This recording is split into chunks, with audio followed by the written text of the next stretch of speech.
Bapak saudara, kita lanjutkan studi kita kristalisasi. Kali ini tema kita berbahagialah. Kita ambil dari Lukas pasal 6. Ini masih Injil Lukas ya. Ucapan bahagia. Mari saya baca dulu karena ini berbeda nanti kalau kita lihat di Matius 5 ucapan berbahagia itu. Jadi kita coba baca dulu ya. Saya baca ini. Lalu Yesus memandang murid-muridnya dan berkata, "Berbahagialah hai kamu yang miskin, karena kamulah yang mempunyai kerajaan Allah." Di sini ya, saya pakai LAI. "Berbahagialah hai kamu yang sekarang ini lapar, karena kamu akan dipuaskan. Berbahagialah hai kamu yang sekarang ini menangis, karena kamu akan tertawa. Berbahagialah kamu jika karena Anak Manusia orang membenci kamu, dan jika mereka mengucilkan kamu dan mencela kamu serta menolak namamu sebagai sesuatu yang jahat. Bersukacitalah pada waktu itu dan bergembiralah, sebab sesungguhnya upahmu besar di sorga. Karena secara demikian juga nenek moyang mereka telah memperlakukan para nabi." Kemudian yang ini ya, celaka. "Tetapi celakalah kamu, hai kamu yang kaya, karena dalam kekayaanmu kamu telah memperoleh penghiburanmu. Celakalah kamu yang sekarang ini kenyang, karena kamu akan lapar. Celakalah kamu yang sekarang ini tertawa, karena kamu akan berduka cita dan menangis. Celakalah kamu jika semua orang memuji kamu, karena secara demikian juga nenek moyang mereka telah memperlakukan nabi-nabi palsu." Saudara, mari kita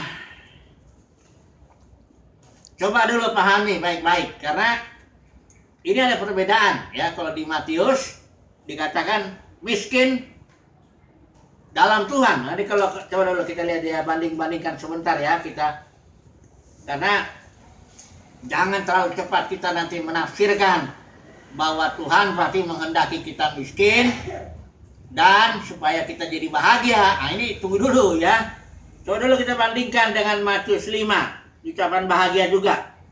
Ini dikatakan berbahagialah orang yang miskin di hadapan Tuhan. Ya. Nah, ini makanya kenapa ini ada perbedaan. Itu makanya yang perlu kita coba renung-renungkan ya. Jangan kita terlalu cepat. Walaupun memang ini sedikit kristalisasi, kita hanya harus melihat dari Injil Lukas. Kita hanya menarik dari Injil Lukas. Seolah-olah di Alkitab ini cuma ada kitab Lukas, kira-kira begitu ya. Tapi kita tetap butuh bantuan ya. Nah, mari kita melihat dulu ucapan-ucapan berbahagia yang Yesus ucapkan di Injil Lukas ini ya. Yang pertama dibilang, "Berbahagialah mata yang melihat apa yang kau lihat." Ini ada di Lukas mulai 23. Ada juga dibilang di Lukas 11 ayat 28, berbagi. Coba kita lihat 11 ayat 28. "Tetapi yang berbahagia ialah mereka yang mendengarkan firman Allah dan yang memeliharanya." Ini ada seorang ibu tiba-tiba ngomong, "Berbahagialah ibu yang telah mengandung kau dan susu yang telah menyusui kau." Yesus koreksi, yang berbahagia itu ialah mereka yang mendengarkan firman Tuhan dan yang memeliharanya. Ada lagi ucapan bahagia. Ini ayat pasal 12 ayat 37 mengenai hamba ini ya. 12 ayat 37 Lukas ya. Tetap ya, kita mau coba dulu. "Berbahagialah hamba-hamba yang didapati tuannya berjaga-jaga." Ya, ini kata berbahagia. Ini juga ada seorang yang mengatakan, Yesus yang akhirnya di pasal 14 ayat 15 ini. Ini ceritanya, dia bilang berbahagialah orang yang dijamu dalam kerajaan Tuhan. Yesus nggak bantah itu, karena memang berbahagia orang yang dijamu dalam kerajaan surga itu.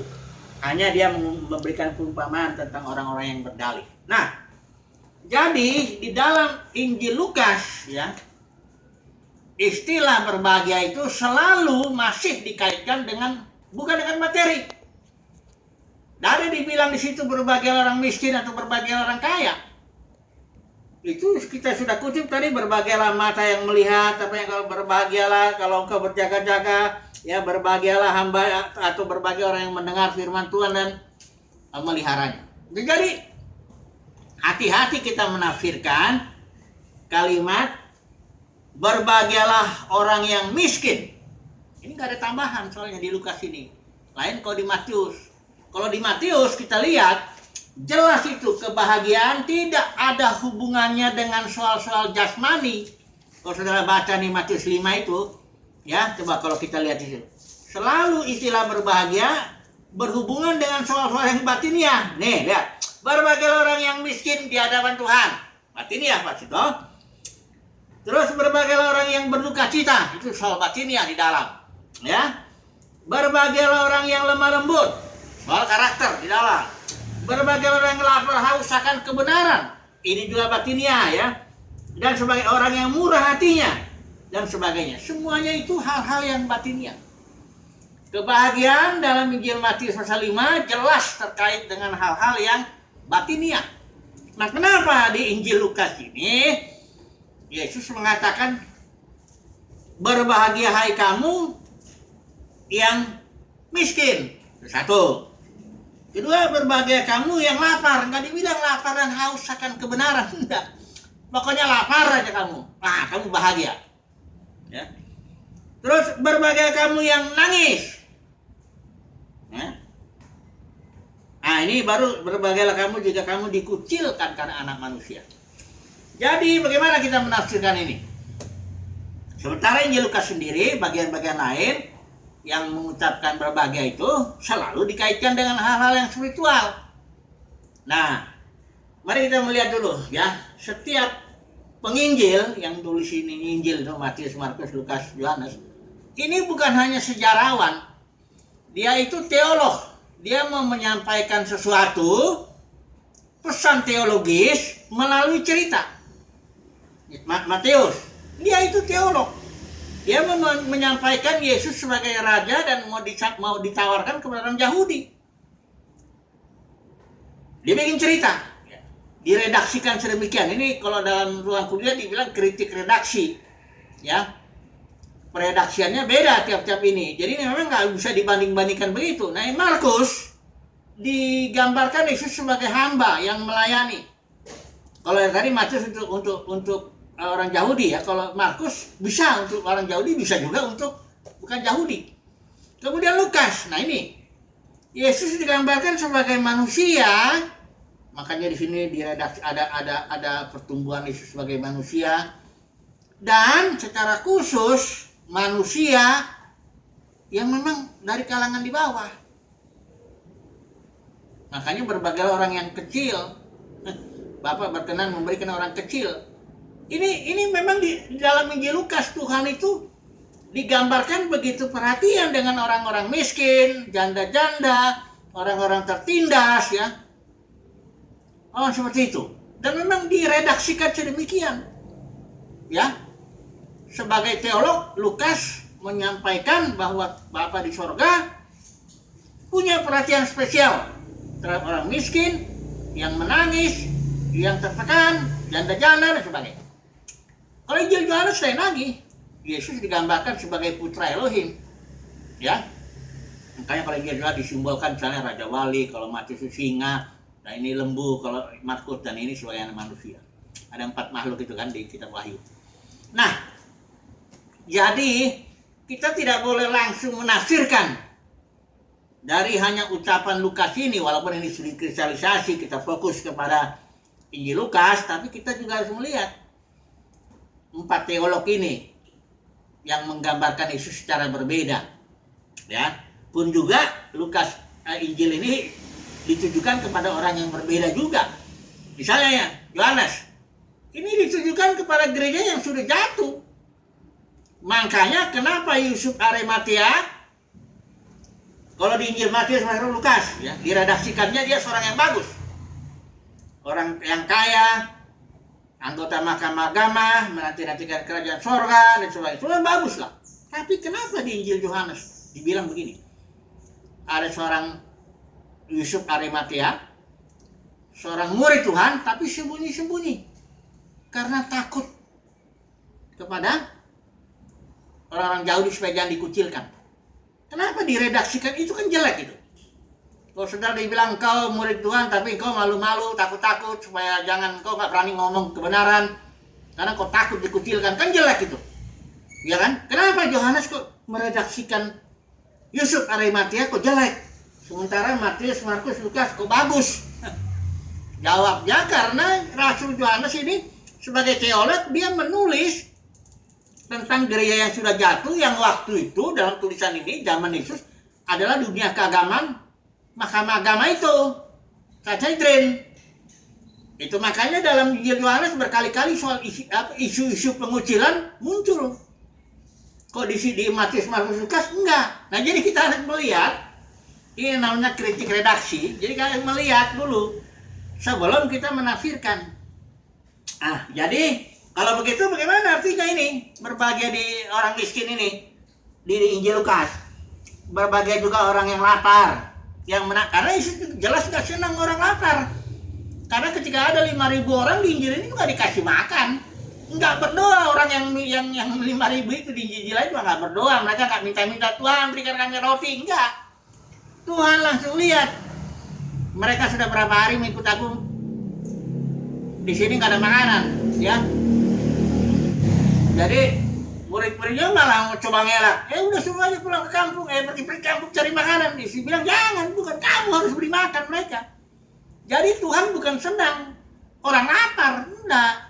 Nah ini makanya jadi gini, penafsirannya begini. Tuhan senang lah ya orang itu berkecukupan. Ya, Tuhan senang karena Rasul Yohanes juga waktu dia ketemu Gaius dia bilang, aku berdoa semoga engkau cukuplah sebagaimana jiwamu juga sehat, aku pun ingin juga sehat dan engkau berkecukupan. Tapi kenapa dibilang demikian? Ya karena Injil Lukas ini memang menggambarkan Yesus sebagai manusia dan Tuhan punya hati spesial dengan manusia-manusia yang lapar, yang miskin, yang nangis, yang tertindas dan sebagainya. Tuhan punya hati yang spesial. Jadi itu penafsiran kita mestinya. Jangan nanti kita bilang, ayo kita kalau kita semua miskin supaya kita bahagia. Bukan itu. Itu namanya kebablasan. Penafsiran kita harus artinya membanding-banding lah ya. Jangan langsung main sahabat begitu aja. Ini saya bercontoh satu lah.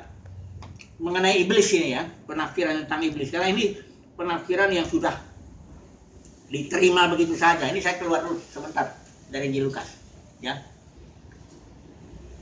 Dari pemahaman mayoritas iblis itu katanya malaikat yang bagus dulunya. Lucifer katanya namanya, itu bintang fajar itu artinya. Dan karena dia sombong katanya konon akhirnya jadi jatuh.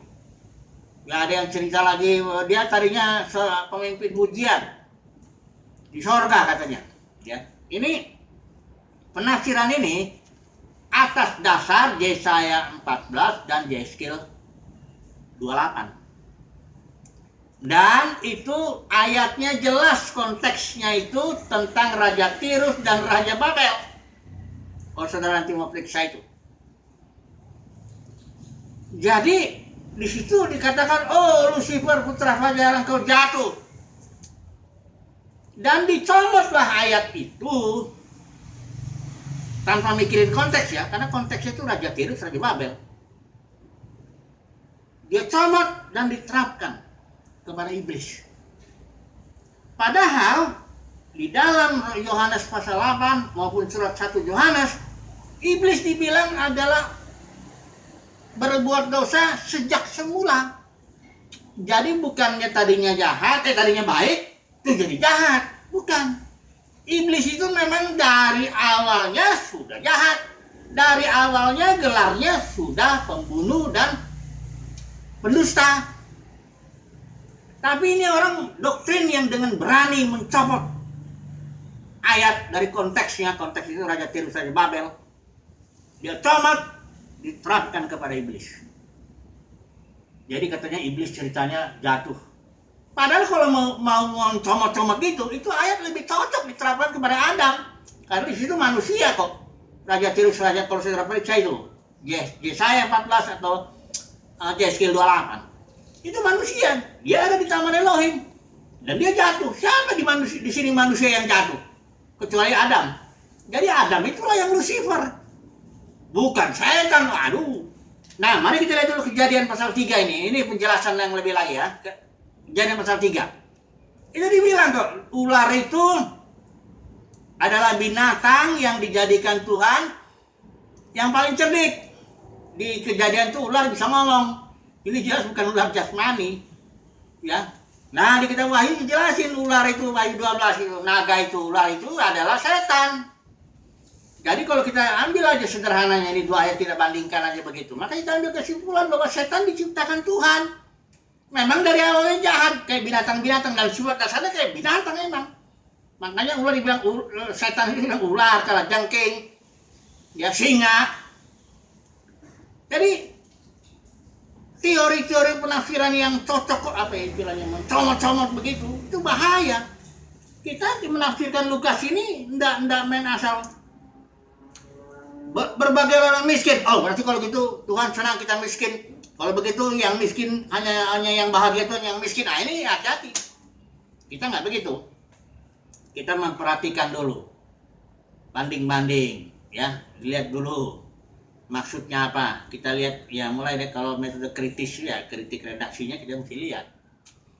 Nah begitu ya, kurang lebih ya. Oke, jadi mari dulu saya juga membandingkan istilah bahagia dengan senang, ya.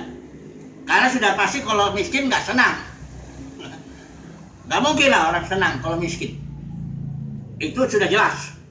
Saya mau bedakan antara senang dengan bahagia sebelum kita paham lagi lebih dalam ini. Kalau senang, itu jelas terkait dengan perkara-perkara luaran. Kalau saudara dan saya banyak uang, senang kita. Kalau dikasih makanan yang enak-enak, senang kita. Kalau rumah atau apa ada kita semuanya fasilitas, senang kita. Ya. Kalau aus dikasih minum, senang. Walaupun setelah minum, aus lagi. Setelah makan, lapar lagi. Dikasih uang segini 1 juta dulunya senang. Sekarang kalau udah kebiasaan dikasih 1 juta nggak senang lagi, harus lebih. Pendeknya kesenangan itu sementara, ya. Tapi ingat, yang sementara itu dari Tuhan. Jangan bilang kesenangan itu dari setan. Aduh, setan itu binatang yang tidak bisa memberikan apa-apa kecuali mendustai dan membunuh.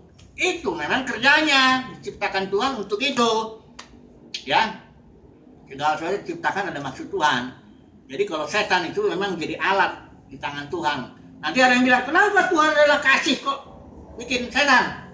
Iya, kasih itu seperti kalau sudah tahu sinar putih itu yang pakai itu apa tuh namanya kalau Newton bikin apa, prisma, apa ya, spektrum. Yang putih itu juga jadi magicu hibidium, nyebar dia sebenarnya. Banyak warna disatukan jadi putih. Nah, saya umpamakan jadi yang putih ini Elohim adalah kasih, tapi sebenarnya dalam kasih ada disiplin, dalam kasih ada hajaran, dalam kasih ada pukulan. Nah, Tuhan pakai alat yang namanya iblis untuk mukul itu. Kayak Ayub. Dipakai iblis untuk pukul, ya. Karena itulah kasih, ya, supaya Ayub yang tadinya mengenal Tuhan dari kata orang, dia jadi mengenal Tuhan beneran. Jadi Tuhan yang adalah kasih, dialah yang menciptakan. Ini dari mana dong? Oh, iblis bisa ada kejahatan ini dari mana? Kalau bukan gelap ini dari mana? Ya karena terang menahan diri, jadilah gelap. Saudara, mari kita belajar bahwa segala sesuatu berasal dari Dia, oleh Dia dan kepada Dia. Ya.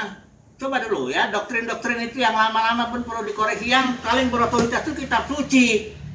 Bukan kredo-kredo, bukan model-model teologis. Ada model teologis Calvinis yang yang dengan dibanding dengan Arminian, saya baru lihat itu model teologis itu juga harus dicek semua kitab suci nomor 1, walaupun pengetahuan kita nggak sempurna. Itu sebabnya salah apapun kredo apapun model apapun itu semua kembali kita harus belajar kitab suci dan mengoreksi ini semua, terutama ini loh pengakuan iman itu. Aduh, ini agak menyesatkan juga ini. Dibilang Yesus menderita di bawah pemerintahan Pontius Pilatus. Seolah-olah jadi Pontius itulah mastermind-nya yang membunuh Yesus. Enggak gitu. Kita tahu kok dari kitab suci yang bunuh Yesus siapa?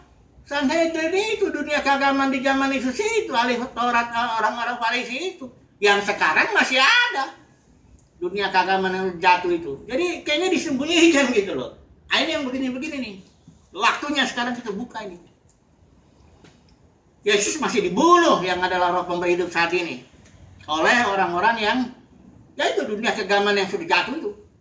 Itu membunuh Yesus itu. Nah oke. Jadi berbahagia tadi berhubungan dengan hal lahiriah. Walaupun itu berasal dari Tuhan. Karena kita bilang juga pengkhotbah bilang, kalau orang makan dan merasakan kenikmatan itu dari Tuhan. Ingat ya, kenikmatan nggak pernah dari setan. Setan nggak bisa ngasih apa-apa. Ya, dia cuma bisa menipu dan membunuh. Ya. Nah itu, mari kita bahagia.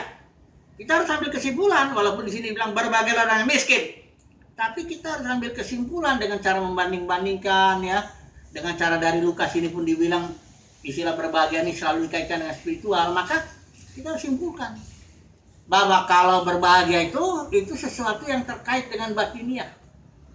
Kalau kesenangan itu karena hal-hal yang dari luar. Kalau kebahagiaan itu dari dalam, batiniah. Kalau orang bahagia nggak ada hubungannya dengan yang di luar. Yesus itu orang yang paling berbahagia. Kenapa? Ya karena dia ngasih orang bilang berbahagia kok. Kalau dia ajarannya bilang berbahagia, kalau dia juga orang yang gak berbahagia, ya bagaimana? Dia bilang dengan berani, gak ada pemimpin dunia, pemimpin agama yang berani bilang, marilah kepadaku, semua yang leceh lesu. Gak ada, karena orang pemimpin dunia ini gak bahagia semua, bergumul juga dengan dosanya, bergumul juga dengan macam-macam. Hanya Yesus yang paling bahagia, manusia di bumi ini yang pernah hidup. Tapi dia bahagia, cuma lihat ini luarannya. Masalahnya banyaknya minta ampun. Yang inilah, yang itulah, kemiskinan juga dialami juga sebagai anak tukang kayu. Dia bukan orang yang secara manusia, bukan yang kaya gitu, bukan. Tapi dia bahagia. Karena bahagia berkaitan dengan batinnya. Oke. Jadi sebenarnya dengan ucapan-ucapan ini kita sudah bisa simpulkan ini yang dimaksud Lukas ini. Jadi yang dimaksud Lukas ini berbahagia tetap haruslah terkait dengan hal-hal yang batinnya. Ya. Hanya ada hanyanya. Memang melalui ayat ini Bapa di sorga digambarkan sebagai seorang yang pribadi yang sangat memperhatikan, punya hati yang spesial dengan orang-orang yang miskin, yang nangis, yang lapar. Makanya Yesus yang janda-janda itu, ada janda nangis itu yang di Nain itu. Ini janda punya anak laki-laki cuma satu, mau dikubur. Yesus datang, jandanya nangis itu. Dengan lembut Yesus bilang jangan menangis, karena Yesus nggak senang melihat orang sedih. Tuhan senang kalau orang sukacita. Ya, jadi tetapi kata penafsiran kita seperti itu, kesimpulan kita bahwa Tuhan tetap fokus kepada perkara-perkara batinnya. Tuhan tetap fokus kepada harta yang di dalam bejana ini, harta yang sejati. Bukan Tuhan gak peduli dengan yang di luar. Karena ada Tuhan ketemu orang sakit, disembuhkan. Ada orang yang kerasukan diikat setan, dibebaskan. Ada orang lapar, kasih makan. Ada orang nangis, janda itu. Tuhan bilang jangan nangis. Dia sembuhkan itu, dibangkitkan itu. Jadi ini hanya diredaksi sedemikian ini Injil ini, Lukas ini, supaya karena Lukas ini fokus kepada mau menyampaikan bahwa Tuhan punya hati yang spesial. Makanya hati-hati, jangan juga tekan orang-orang yang udah susah, karena Tuhan punya hati yang spesial terhadap orang-orang susah, tertekan secara jasmani itu ya. Oke lah, saya rasa studi kita ini, kita tarik ini, jadi kesimpulan kita sekali lagi, berbahagia itu selalu terkait dengan hal-hal yang batinnya. Yang pertama. Yang kedua, bahwa Bapa di sorga digambarkan di Injil ini, melalui pasal ini, bahwa dia memiliki perhatian khusus terhadap orang yang miskin, yang nangis, yang tertekan, yang susah, janda-janda dan sebagainya. Ya, jadi mudah-mudahan share ini bisa menjadi berkat buat kita semua. Haleluya. Amin.